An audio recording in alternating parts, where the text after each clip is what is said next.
Hi, and welcome everybody to the AWS APAC Webinar Week, a week-long webinar series that provides us an ideal learning platform designed for anyone who is looking to leverage the AWS cloud and build their business on top of it. I really encourage everybody to ask any kind of questions on the right panel on the right side. During the webinar, please help us also to improve this program by completing the survey at the end when you leave the webinar. Now, today's topic is about AWS Storage Options and how we can leverage them specifically for your use case. We're going to have a look at what is the AWS infrastructure that we provide and the different services.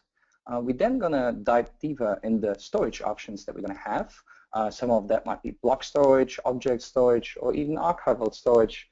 And we're going to look into options like storage gateways that allows us to easily and seamlessly transfer data in small or very large quantities from on-premise data centers or offices into the AWS cloud.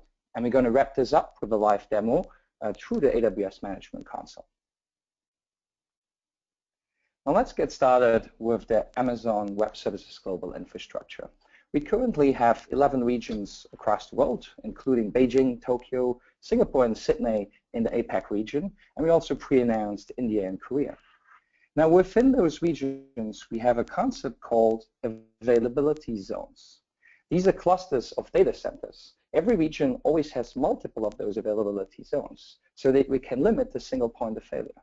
Those availability zones have clusters of data centers that are connected to different power grids and also different network and tier 1 transit providers, allowing us to build applications that are highly available and durable.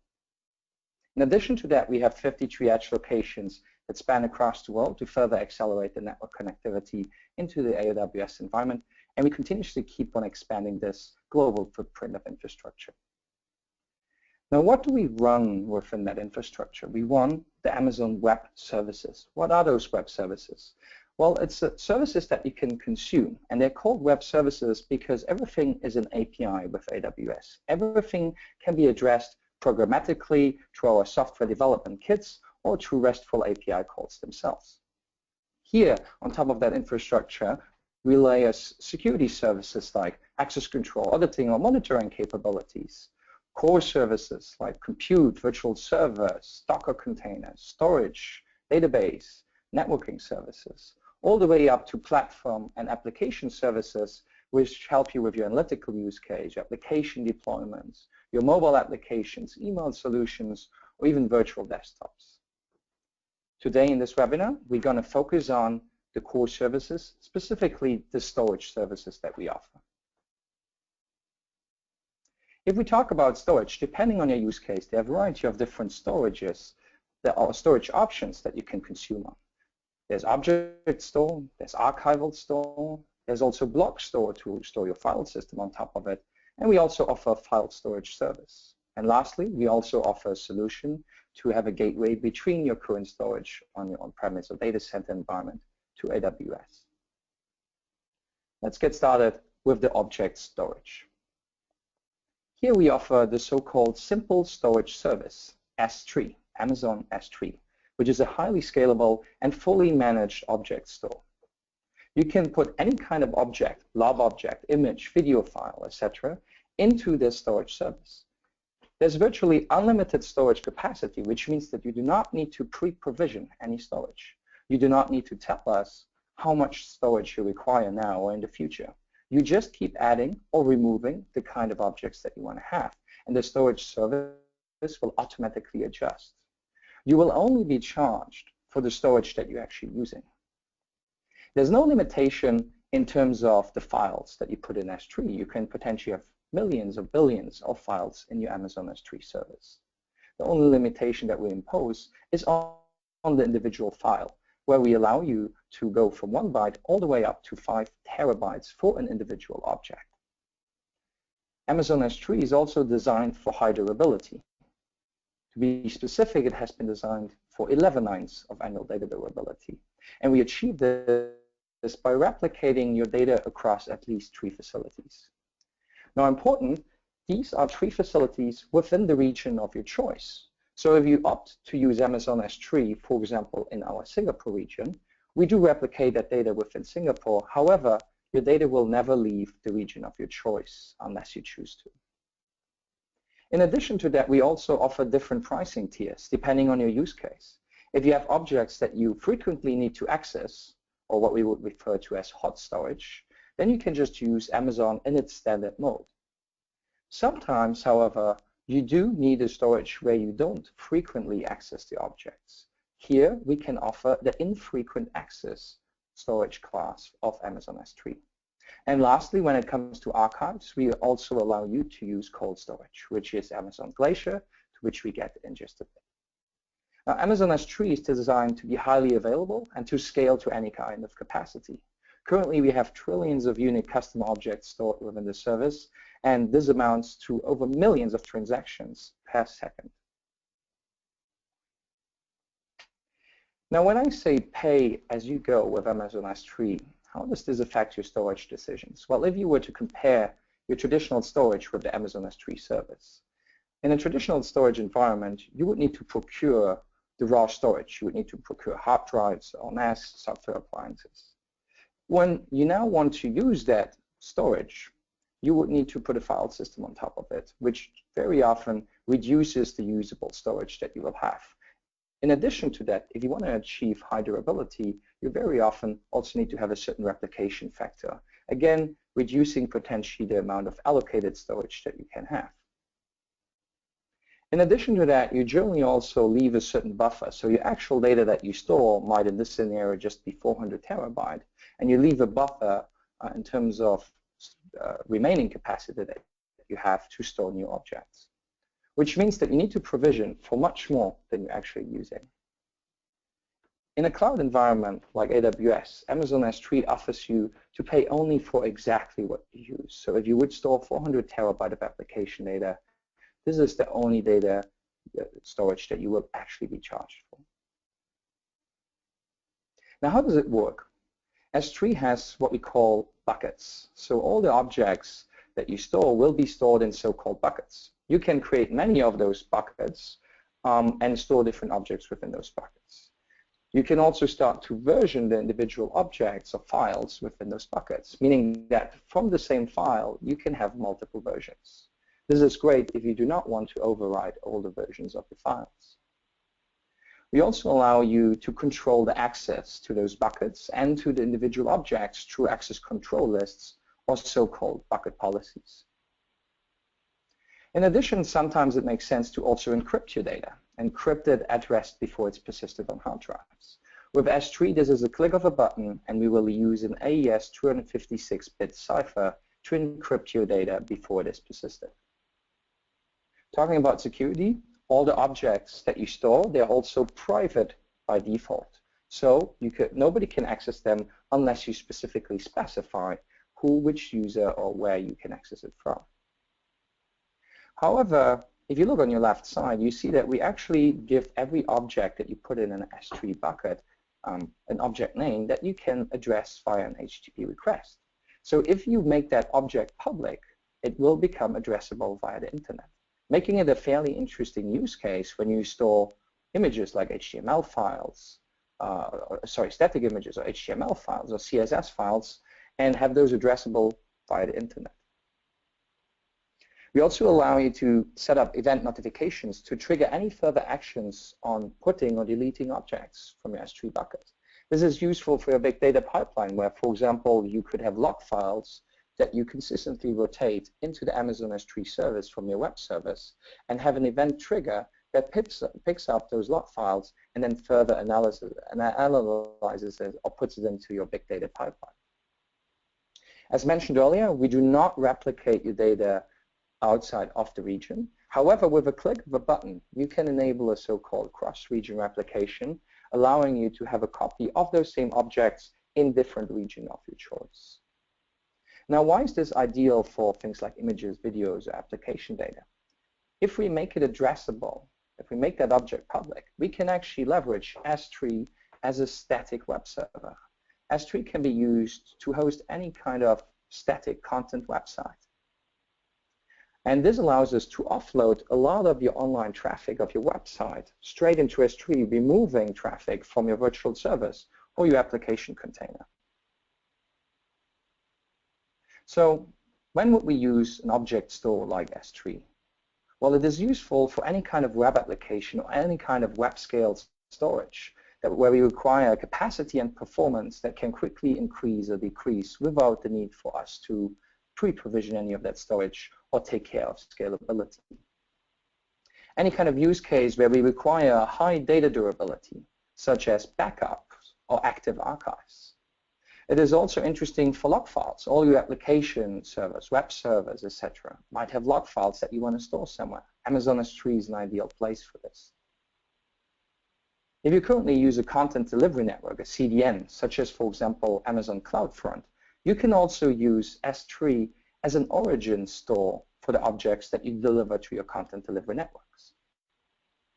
And lastly, for any kind of big data application, the seamless scalability of Amazon S3 will prove valuable. You can use S3 as an ingestion point for your big data application or even as a data lake. A good example of a customer of us who actually uses S3 is Yelp, a website that allows you to find point of interest surrounding you, such as, for example, restaurants. This includes very often a lot of static assets, such as images. In addition to that, Yelp also stores its daily logs of all the different clicks on their websites for further analysis in their big data pipeline. They use Amazon S3 to store those daily logs and also those static assets like images. They generate over 1.2 terabyte every single day just in log files. And they then use roughly around 250 different Hadoop jobs to actually crunch those numbers and process more than 30 terabytes of data every single from the S3 bucket. Now, sometimes it also makes sense to look into a storage that allows you to archive for later use. S3 is perfect for active archives. However, sometimes you might want to look into a lower cost option which allows you to really archive for long term. Amazon Glacier is a service that can provide this for you. It is optimal for infrequently accessed data, yet provides you exactly the same durability that S3 provides you. When we say infrequently accessed data, it means that an object that you put inside Amazon Glacier can be retrieved only within 3 to 4 hours retrieval time. However, this allows us to offer you this Amazon Glacier service at a very low price point. So we're talking about less than a cent per gigabyte per month, which would result in only $120 US per terabyte per year. Optimal for any kind of data that you need to archive for compliance reasons, for example, and you do not need to access them frequently or maybe never. One good use case for this is a customer of ours called Backupify. They provide secure backup and recovery solutions for any kind of SaaS applications, which includes things like Salesforce.com or Google Apps. They have over 200,000 customers, and they store multiple petabytes of data in the Amazon S3 bucket. And they also archive some of that data into Amazon Glacier when it's not accessed frequently. And they choose AWS to build this scalable backup storage platform for the sole reasons of removing some of the significant initial investment. Remember, services like Amazon S3 or Amazon Glacier are only charged per gigabyte per month of the storage that you're actually using, meaning that you do not need to have any upfront investment when you start to use that service, and you only get charged when you actually store data within it. Amazon S3 and Amazon Glacier are also nicely integrated together through what we call a policy-based archiving service. If you store data within Amazon S3, you can set so-called S3 lifecycle policies. Those policies allows you to transition your data in S3 from the normal storage class to the infrequently accessed storage class to further save costs, or even archive it into Amazon Glacier. Or at some point in time, you might even want to delete those objects completely. And all of this is done based on the age of an object. So you can have a lifecycle policy where you would say every object that is older than 7 days will be moved into the infrequent access class. Maybe after 30 days, we will move that object into our archival service, Amazon Glacier. And maybe after a year, 365 days, we will remove this object completely from our storage. And we can apply this lifecycle policy on a complete bucket or on just a specific prefix, which would allow us to roughly determine which folder, for example, would be archived, such as we could say /log files. We only want to have a lifecycle policies on this folder. A good example of this is a game called Clash of Clans, which has been developed by a Finnish game developer called Supercell. They're using AWS, and what they're doing is they log every single game event of the characters and how you move them around within the game. This creates a lot of different log files. The reason they do this is because it gives them a lot of insight into their users and gamers. It gives them insight to a point where it helps them to predict churn rates of customers and proactively address this. This results in over 4 terabytes every single day in data, and they store this in Amazon S3. Now, as those log files become older, they slowly start to archive them into Amazon Glacier using a lifecycle policy. Now, how about block storage? How about files, storage systems that you can connect to your virtual servers, such as file systems? This is where block storage comes in. Now, with virtual servers, or Amazon EC2 instances, as we call it, the Elastic Compute Cloud, most of those Amazon EC2 instances actually come with what we call instance storage. This is local, direct attached storage to that server where your virtual server is running on. The size of this instance storage is determined based on the EC2 instance type that you choose. An EC2 instance type is basically the size of your virtual server that you use, and if it's for what it has been optimized. So different virtual servers, different EC2 instances have different kind of storage. One of those EC2 instance types is, for example, the storage optimized instances, which allow you to have local instance storage that can be as performant as 365,000 reads per second or 315,000 writes per second. Depending on the EC2 instance type, you would also be provided with an SSD or a magnetic EC2 instance storage. However, be careful. This instance storage is actually volatile, which means that data that you store in here does not persist. So if you shut down your virtual server, or it fails, or you would terminate it, all that data on that instance storage would be deleted. Hence, EC2 instance storage is only useful for temporary log files, for temporary data that you're storing within your virtual server. If you need to persist data, you would tap onto the Elastic Block Store service, Amazon EBS, which is a high-performance block storage that you can attach and detach from your virtual servers. It is network mounted, however, it would still be visible as a local attached file system that your operating system can use. It is persistent, meaning that even with your virtual server being stopped or terminated, the data on your EBS volume will persist. Single volumes can range from as small as 1 gigabyte all the way up to 16 terabytes in size per volume. Again, you have the choice between SSD or magnetic drives, and this also allows you to have different kind of throughputs on your volume, so different kinds of reads and write performances.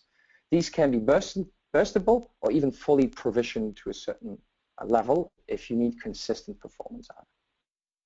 And I will explain in a little bit in more detail on how that works. You can also attach multiple of those EBS volumes to a single EC2 instance. This is useful if you want to, for example, create a software RAID on top of multiple volumes to increase performance or increase storage capacity beyond the maximum storage capacity that we offer, which is 16 terabytes. As EBS is a separate service of EC2, it also allows you to attach or detach and then reattach that volume to different virtual servers. So if you dispose of one of your virtual servers of the EC2 instance, you can detach the EBS volume and then reattach it to a new Amazon EC2 instance and access the same data.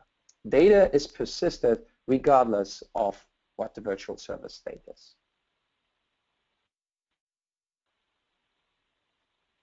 In addition to that, you can also snapshot your EBS volume, which allows you to back up all that data into a snapshot from a specific point in time. We will store that snapshot in our highly durable storage service.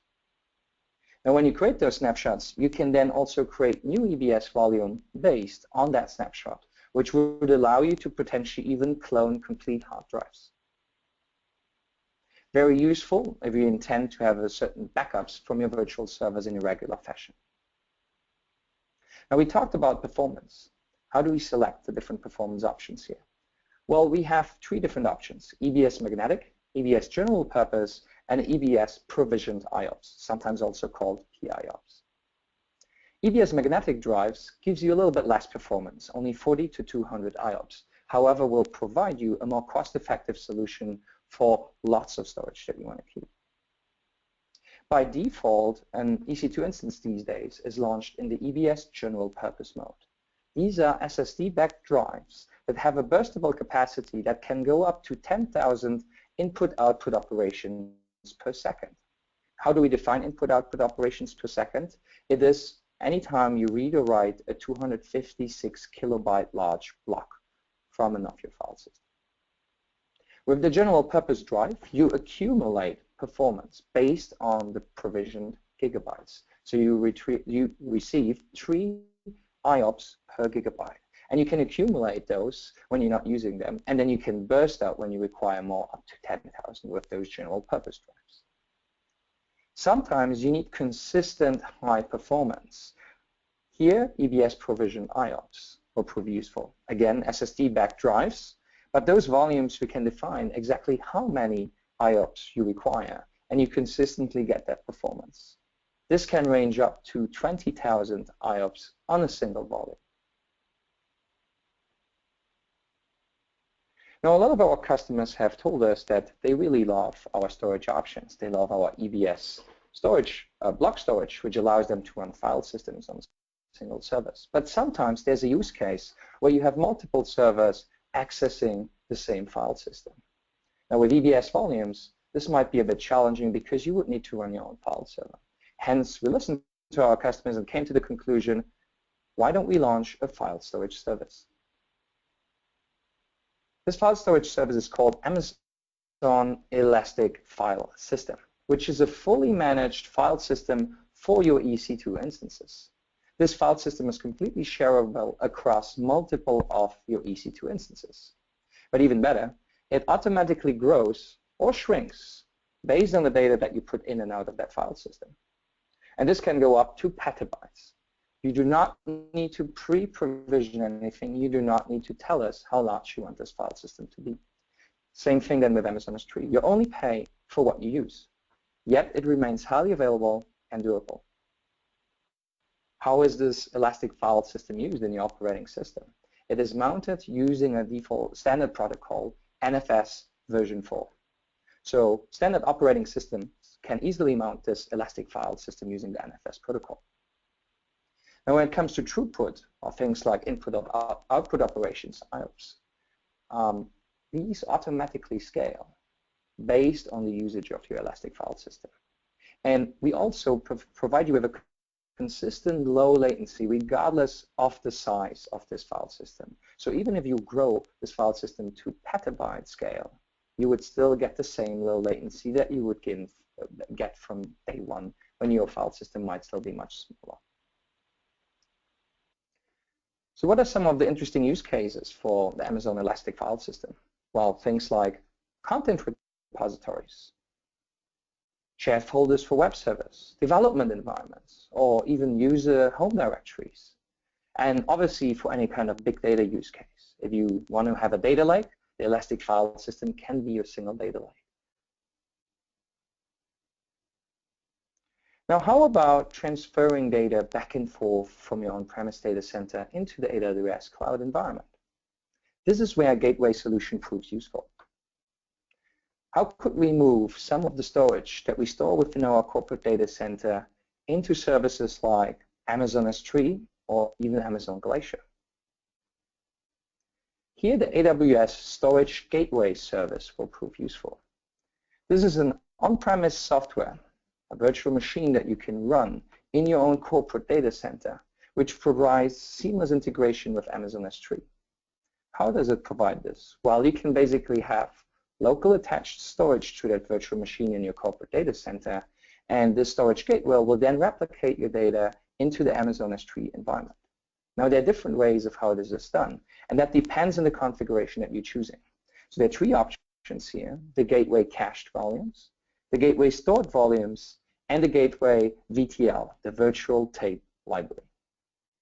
Let's have a look at those.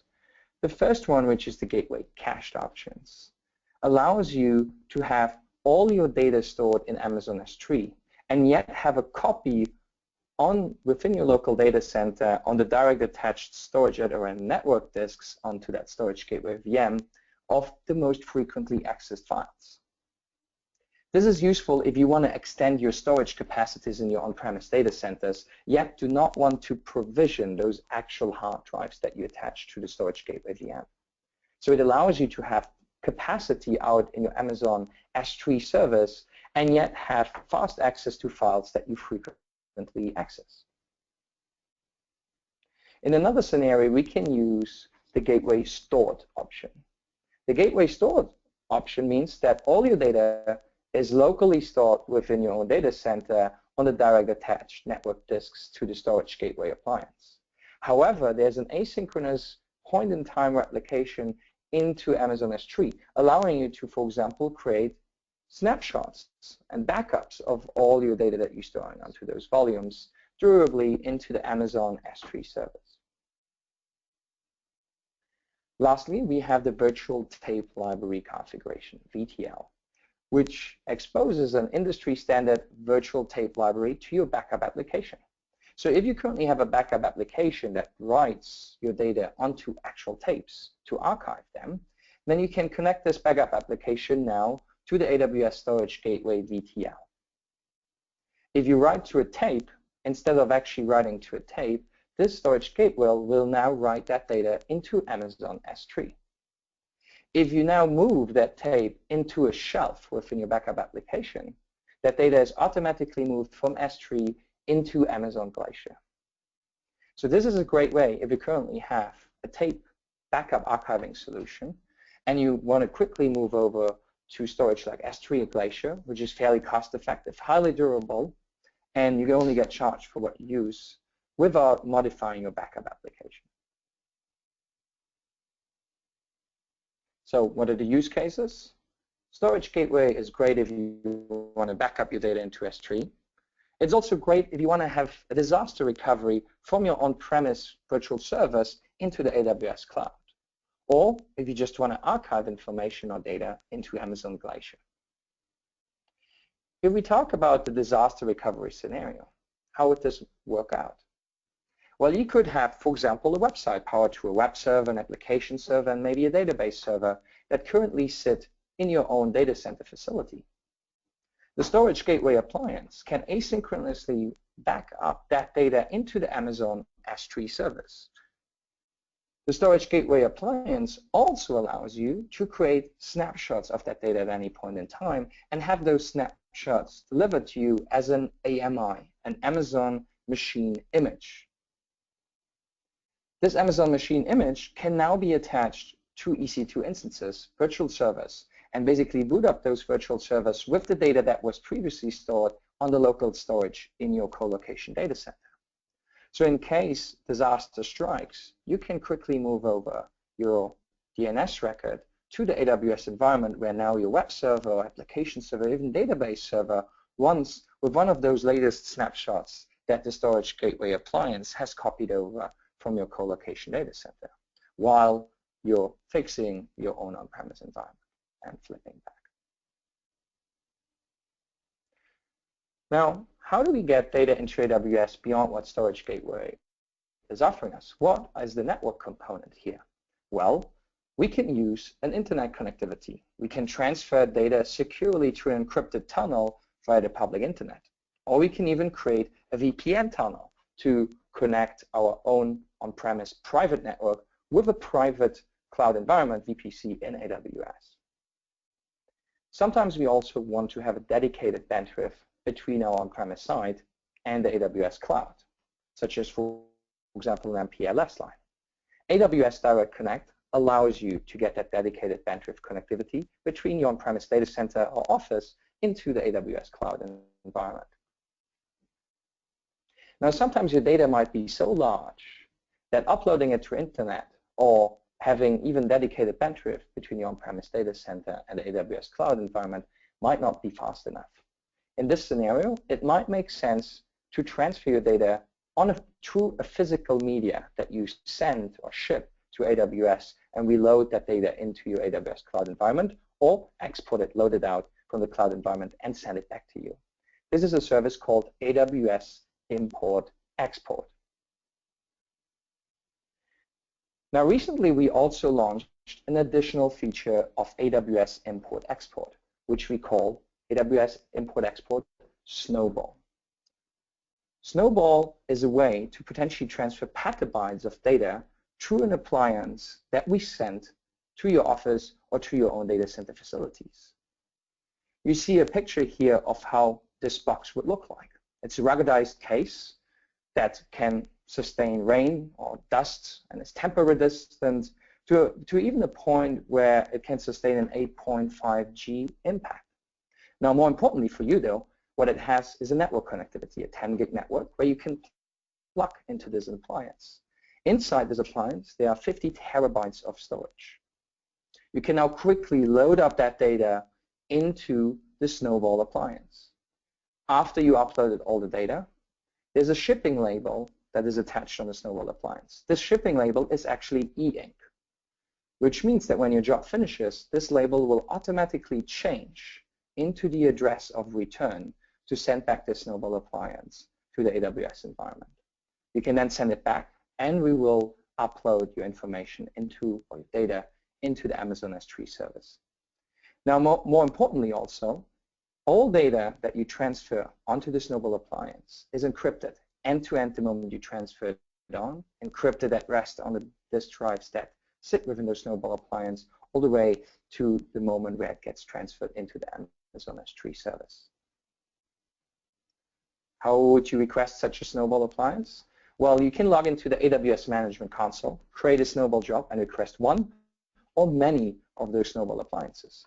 We will then ship those Snowball appliances to you, which you can then connect to your on-premise environment. Here you can then upload all the different data points that you want to store in your AWS cloud environment. After the upload finishes, your e-ink shipping label will change, and you can then send it back to the AWS environment. We will then move your data safely into your S3 storage bucket. You can track the status of that upload and entire job always via the AWS Management Console, text messaging, or even through our Amazon SNS, our simple notification service.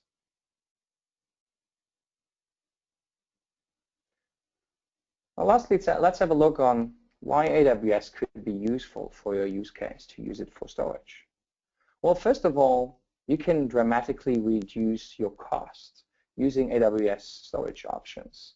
Most of the services are completely scalable and are only charged per gigabyte per storage that you use, effectively reducing any kind of capital investment that you might have, yet have complete scalability on those services.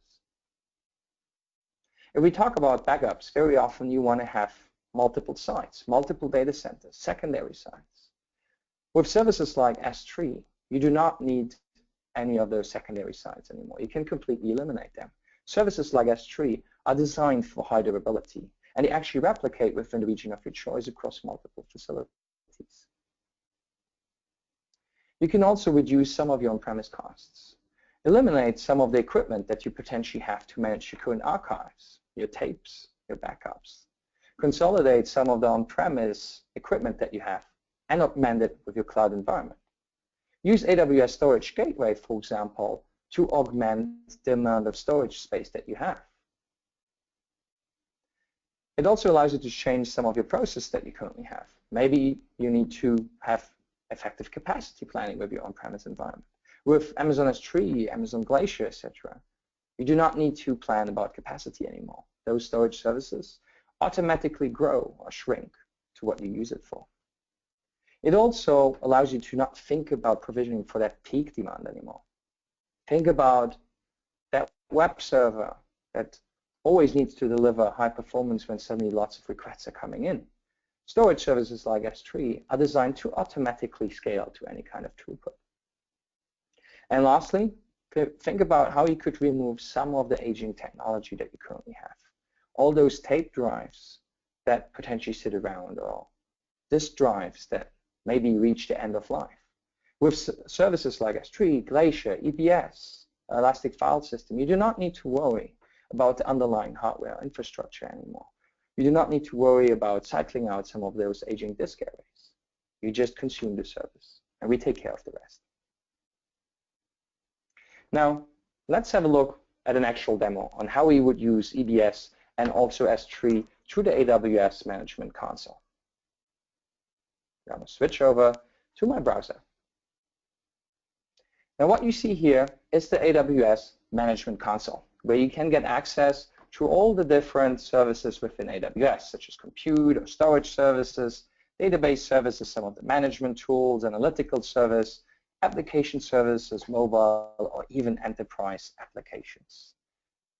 For this webinar, we're going to focus on the storage options. We're going to focus on S3, Elastic File System, Glacier, Snowball, and also EBS.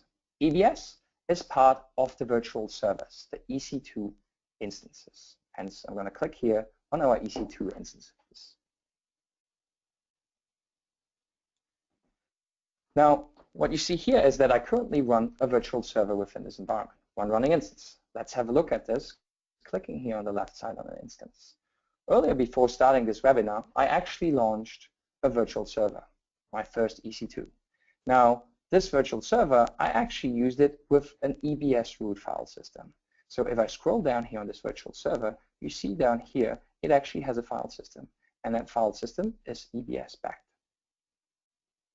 Now, where are our EBS volumes, our Elastic Block Store volumes? Down here on the left side, you see that we have volumes and our snapshots.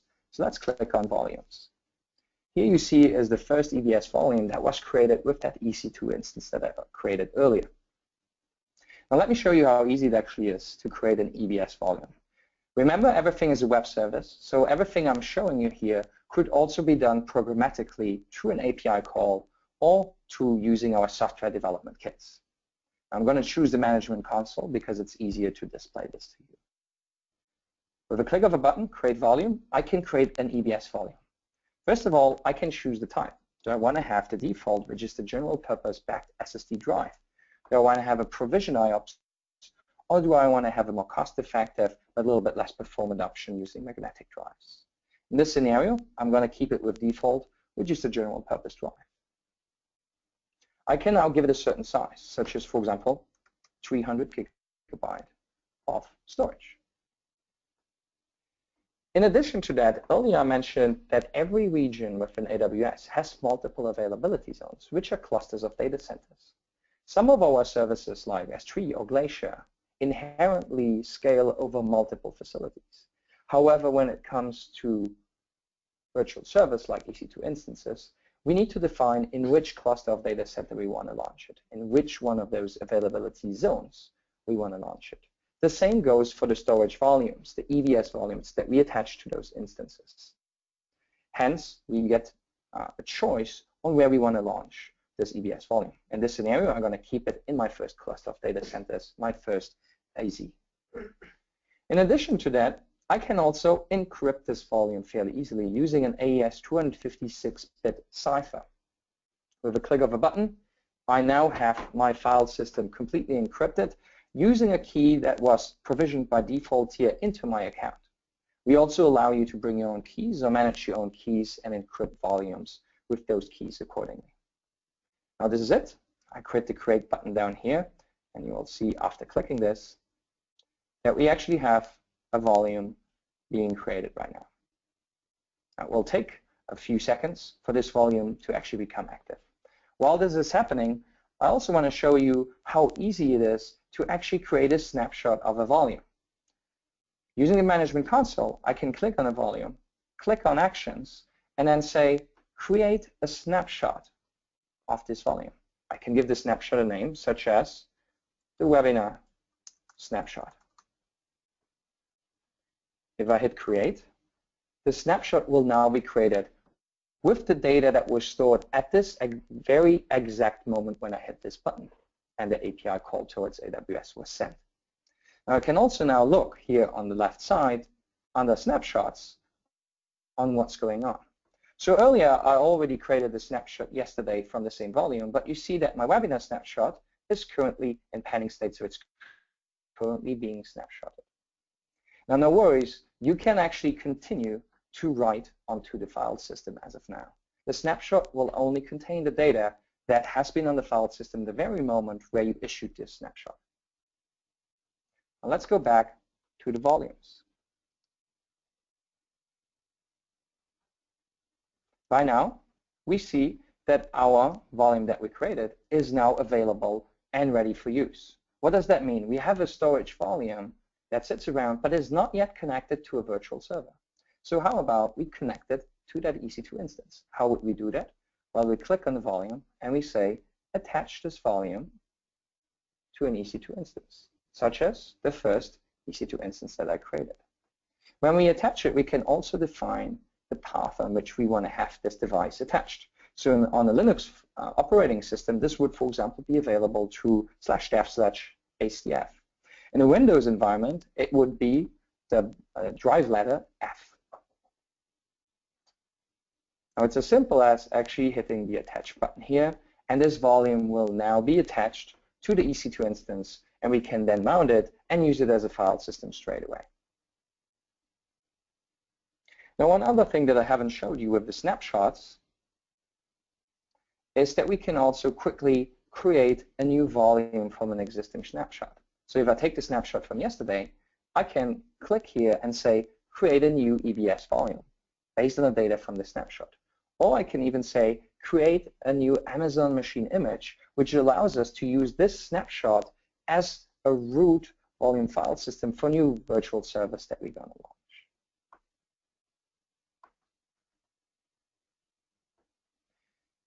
Now, with EBS, we need to pre-provision the storage, and we need to attach it. Even though we have a lot of flexibility of adjusting this back and forth and snapshotting it and connecting and disconnecting it to our EC2 instances, sometimes it makes sense to use an object storage such as S3, especially when it comes to, for example, static assets of your website. So let's have a look at how we can use S3, the scalable storage in the cloud. So I click here on S3. If I launch this for the first time, I will be presented with this interface that tells me that I need to create a bucket in the S3 service first. So this is what I'm going to do. I'm going to hit the create bucket. And I can also choose the region on which I want to create this bucket. And data will never leave this region unless we enable cross-region replication. So for this setup, I'm going to choose the Tokyo region. And I'm going to call it the APAC webinar bucket of Oli. And I hit the create button. This will create an S3 bucket in the Tokyo region. This bucket is immediately available for me to use. Now, let's try to upload something into this bucket. How would I do this? I click on the APAC webinar bucket Oli. You see that this bucket currently does not contain any data. It is empty. So how about we upload some information into this bucket? I can hit the upload button here, or obviously I can upload also via API calls or even HTTP posts into this bucket. I'm going to add a file here, and I'm going to choose a static file. I'm going to choose a JPEG, an image, header.jpg that I'm going to upload into this bucket. I select it, and down here we have a start upload button, which I'm going to click. I'll see that this header.jpg is now being uploaded into the bucket. It has been successfully completed. Now, if I click on header.jpg, I can look at the properties on my right side here. You now see that every object that you upload actually gets a certain URL with its object name. Now, earlier I mentioned that every file, every object that you create in S3 is default by private. Meaning that if we try to access this, which I'm going to do here, I open it up in a new tab, results in an access denied error message, because we do not allow this object to be addressable via the internet. However, if we want to use S3 as a static web server, it makes a lot of sense to have these files like the header.jpg being addressable via the internet. So what we can do is set the permissions of this object by, for example, clicking on it and clicking on actions and say, make this object public. Confirm, and now this object is being made public. Let's try this again. You'll see that this little lock on the link has disappeared, and it is now being made available to the internet. So if I click on this again, you can see that I actually served up a JPEG file completely from the S3 service without any web server. Now note that this would scale to any kind of throughput that you have against this object without you needing to run any web server for it. Ideal for static assets.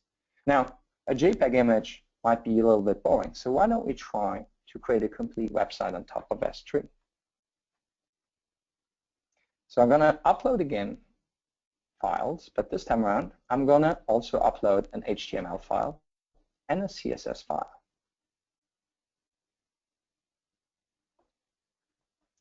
Now what I didn't click earlier is the set details button, and I straight away went to start upload. So let's have a look at what else we can set here on the details page.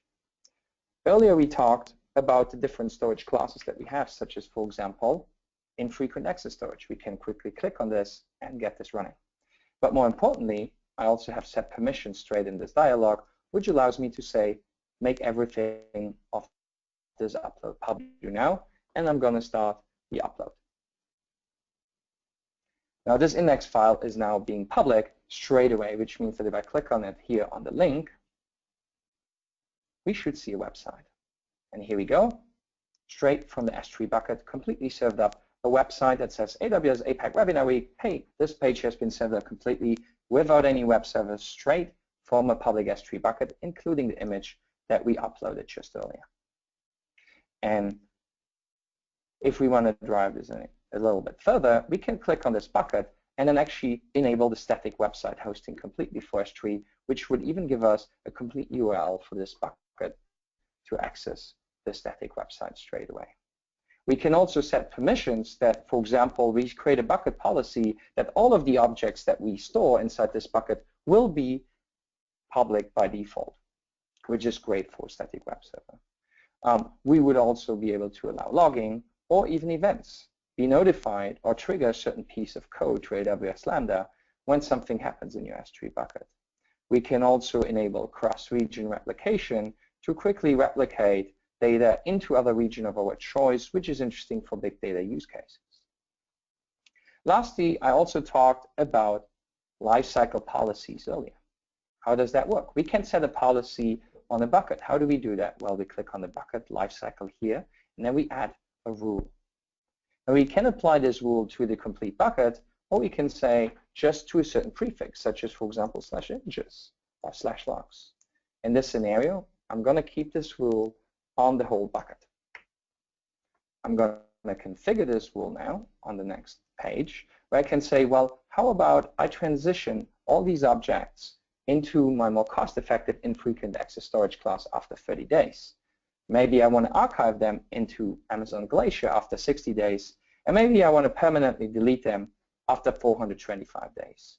And down here, you're also being presented with an example as if you would have uploaded an object today when it would be transitioned, archived, and expired.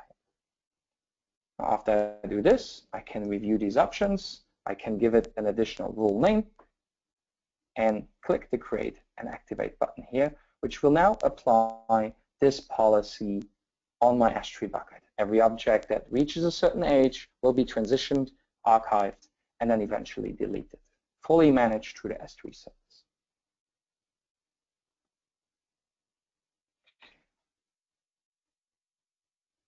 I also want to remind you that as part of the AWS training and certification, we have online labs and training, which allows you, apart from the webinars that we present, to also gain confidence with hands-on experience with AWS, such as the demo I just showed you.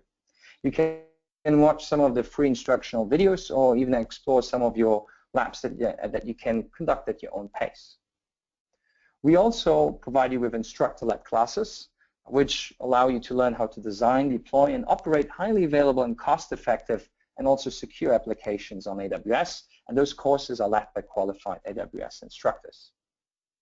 Lastly, as you get more confident and more expertise with the AWS platform, you can also validate that expertise by acquiring a certification through the AWS certification program, which you can also apply for certain practice exams to make sure that you pass the certification.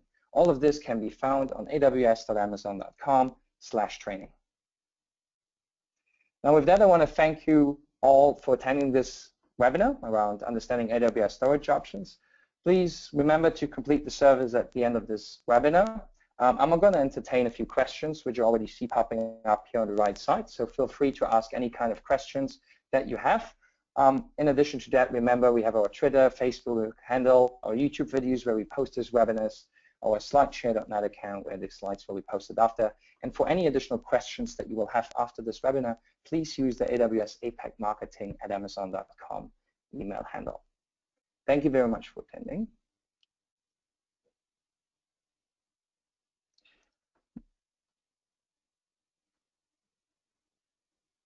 Now, there are a few questions popping in. The first one is if it is mandatory to have a certain registered DNS name to access an S3 bucket. Now, as you see earlier, I uploaded these objects into the S3 bucket. I got a certain URL, which was actually an Amazon-provided URL. This URL, you get it by default, and you can have those objects being accessed by it. However, if you want to white label some of your solutions and you want to have your own domain name on top of Amazon S3, this is absolutely possible by creating either way a CNAME in your DNS settings or even having an alias record to our Route 53, which is our fully managed DNS service. A second part of your question was also around if certain files or folders can be made completely private. Yes, this is absolutely possible through the bucket policy. So you can make individual objects public, or you can make a complete bucket public, or you can only make certain prefixes / certain folders public.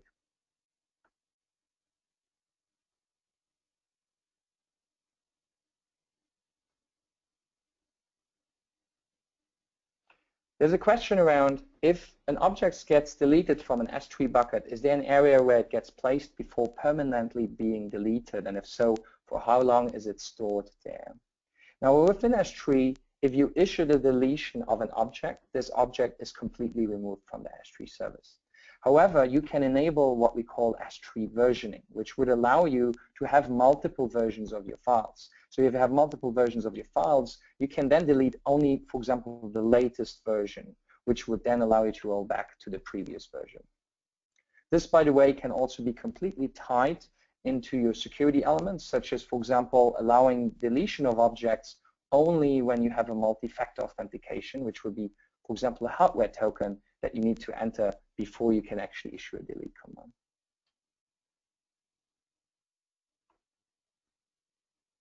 There's another question around specifically EBS. Do I need to restart the instance to apply changes for attaching or detaching storage, such as EBS? No, you do not need to restart your instance. So as we attach or detach the EBS volume, your operating system will automatically have it ready to be used, or when it's detached, make sure that you unmount it first, of course, but you can detach it completely on a running instance. The same also goes for the Elastic File System, which can be attached or detached at any point in time using the NFS mount. There's a question around, do I still need to use cross-region replication on S3 bucket if I already use CloudFront, which is Amazon's content delivery network, to actually deliver those files out? This really depends on your specific use case, and most of the time, if this is purely for, let's say, web applications where your assets are delivered completely to CloudFront, CloudFront solution would probably be sufficient because objects are stored or cached at the edge. However, if we think about a big data use case where you might want to load log files into a cluster that just sits nearby, a cross-region replication might still be useful. Again, I would encourage you to contact us or our solutions architect to make sure that we implement your use case specifically to your needs based on recommendations that we can give you on what service applies and which settings apply for your specific use case.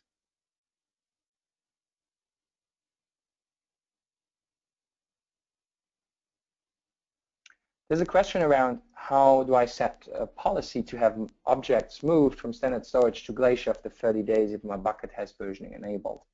Now, whenever you create a new version within S3, this actually creates a separate object of that object, a separate version of that object, and policies apply to the individual version of that object.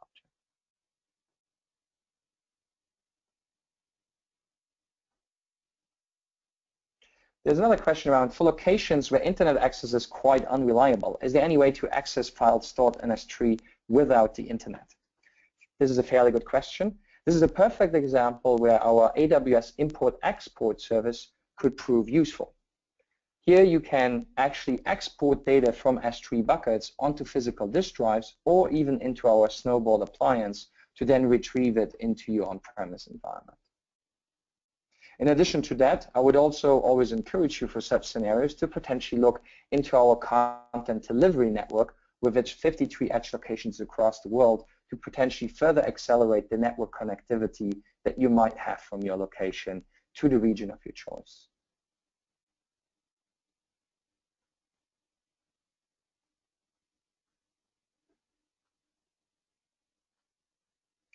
There's a question around, can the gateway tape library, the virtual tape library of the AWS Storage Gateway, be accessed from the Office data center, so to move the backup directly up there into AWS?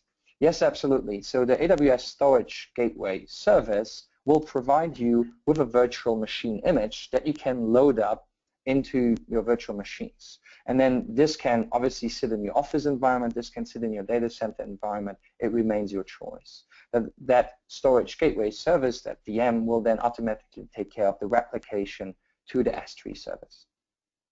The location of the storage gateway doesn't matter. It can be your Office, can be your data center.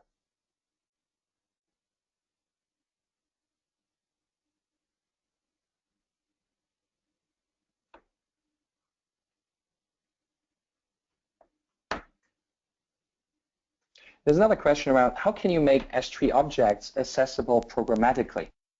Such as, for example, somebody creates profile images on your web application and they should only be viewable after logging into the application. This is a very good question.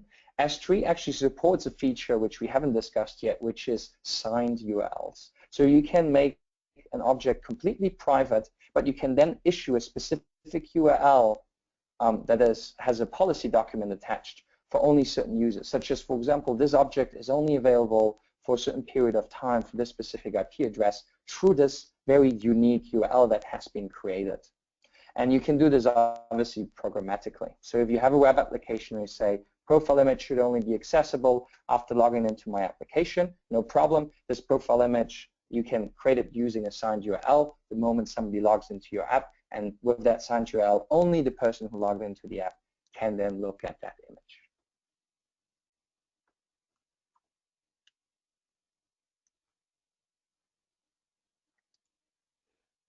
Now, if the time has come, the webinar time, we're actually over time right now. So I want to thank you all again very much for your attention. There's still a lot of questions that are popping in. Please keep them coming. Also use the email to further reach out to us if you have any questions. Thank you very much for your attending. Goodbye.